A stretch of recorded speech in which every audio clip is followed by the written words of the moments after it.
주의 이름으로 축복합니다. 오늘도 참 좋은 날 될 줄 믿습니다. 주의 은혜가 충만하게 미국과 한국 땅에 넘쳐리길 소망합니다. 이제 며칠 뒤면 귀국하게 되는데요. 혼자 와 있으니까 참 많이 심심하고 많이 외롭고 그렇습니다. 귀국 잘 할 수 있도록 모든 이전 가운데 순탄하기를 위해 기도 부탁드립니다. 자, 말씀 볼까요? 마태복음 5장 4절입니다. 우리 한 목소리로 읽습니다. 시작. 애통하는 자는 복이 있나니 그들이 위로를 받을 것이며. 다시 한번 읽습니다. 애통하는 자는 복이 있나니 그들이 위로를 받을 것이며. 오늘 말씀을 가지고 애통하는 자는 복이 있나니 라는 주제와 제목으로 주의 마음을 같이 나누기를 원합니다. 이번에 미국에 와서 미군 군목으로 복무 중인 신학대학교 친구를 만나고 그 집에 머물게 되었습니다.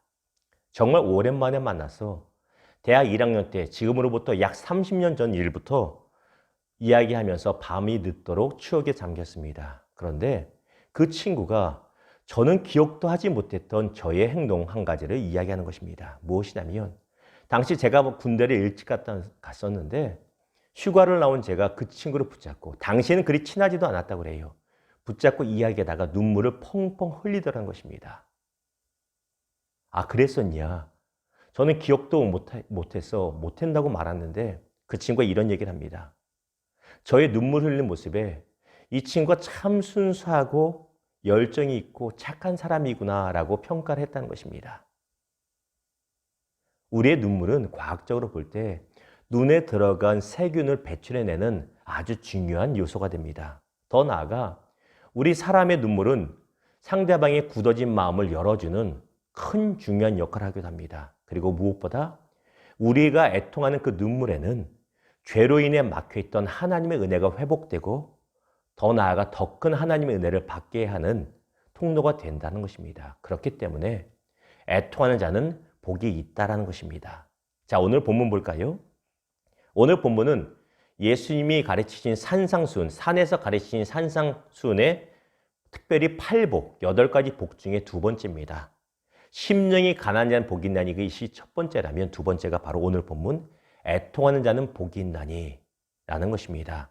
왜? 하나님의 위로를 받기 때문에. 구체적으로 두 가지를 나눠봅니다. 첫 번째는 왜 복이 있냐면 하나님 앞에서 눈물 흘리는 애통은 막힌 은혜의 통로를 회복시켜주기 때문입니다. 성경하면 애통하면 구약과 신약에 한 사람씩 나오죠. 대표적인 사람들. 첫 번째는 바로 다윗의 애통의 심령입니다. 시편 51편 17절이 이렇게 말합니다.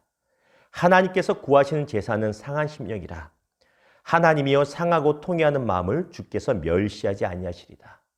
밧세바를 강제로 취하고 사랑하는 우리아를 죽이고 범죄하였을 때 하나님께서 그 죄를 깨닫게 하시고 책망하셨을 때 그는 애통합니다. 통곡하며 하나님 앞에 기도합니다. 그리고 그로 인하여 하나님의 막혀있던 은혜가 가정과 나라 가운데 흐르게 됨을 보게 됩니다.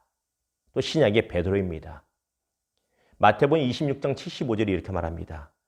이에 베드로가 예수의 말씀에 다 울기 전에 내가 3번 나를 부인하리라 하심이 생각나서 밖에 나가서 심히 통곡하니라. 예수님 앞에서 예수님만 따르겠다고 자신만만했지만 인간적인 자신만만 아무 소용이 없지요. 예수님을 모른다고 3번이나 부인하고 닭 울음소리에 마음의 찔림을 받아 밖에 나가서 심히 통곡, 애통하며 회개기도 합니다. 그리고 이 애통의 마음을 통하여 주님께서 회복의 은혜를 부으시고 크게 다시 쓰임받게 되었다는 것입니다. 이처럼 우리 마음의 죄로 인하여 막혀있을 때 주님 앞에 애통하는 그 눈물은 그 애통의 마음과 기도는 막혀있는 은혜를 회복시켜주는 놀라운 역사가 있습니다. 두 번째입니다. 왜 애통하는 심령이 복이 있냐면 하나님 앞에서 애통하는 더 특별한 하나님의 은혜를 누리게 하기 때문입니다. 두 사람을 볼까요? 먼저 한나입니다. 사무엘상 1장 10절입니다. 한나가 마음이 괴로워서 여호와께 기도하고 통곡하며 남편의 사랑을 크게 받았지만 아이가 없어서 과일시를 당하고 마음의 상실감이 있고 상처가 큽니다. 그녀는 사람과 싸우지 않습니다. 이 상실한 마음을 가지고 깊은 상처를 가지고 누구 앞에 나옵니까? 하나님 앞에 나와 심히 통곡하며 애통하며 기도합니다. 그리고 그 눈물의 기도를 통하여 하나님께서 그에게 사무엘이라고 하는 귀하고 복된 아들을 허락하시고 더 귀한 자녀들도 더 많이 허락하시는 축복을 누리게 됩니다. 또한 히스기야의 애통의 기도를 볼 수 있습니다. 열왕기하 20장 3절을 봅니다. 같이 읽습니다. 시작. 여호와여 구하오니 내가 진실과 전심으로 주 앞에 행하며 주께서 보시기에 선하게 행한 것을 기억하옵소서 하고 히스기야가 심히 통곡하더라. 이사야 선지자를 통해서 히스기야 왕이 이제 곧 병들어 죽겠노라는 통보를 받았습니다. 이때 히스기야 왕은 하나님 앞에 애통하며 기도합니다. 통곡하며 매달립니다. 주님, 미련한 저이지만 그동안 주를 위해 살았던 것 기억하여 주시고 지푸라기 은혜로도 줬사오니 은혜 베풀어 달라고 통곡할 때 하나님 아버지의 마음을 울려서 하나님께서 15년이나 그의 생명을 연장시켜 주시는 은혜를 누리게 되었다는 것입니다. 이처럼 애통하는 모습은 하나님의 더 큰 특별한 은혜를 누리게 하는 것입니다. 말씀을 맺겠습니다.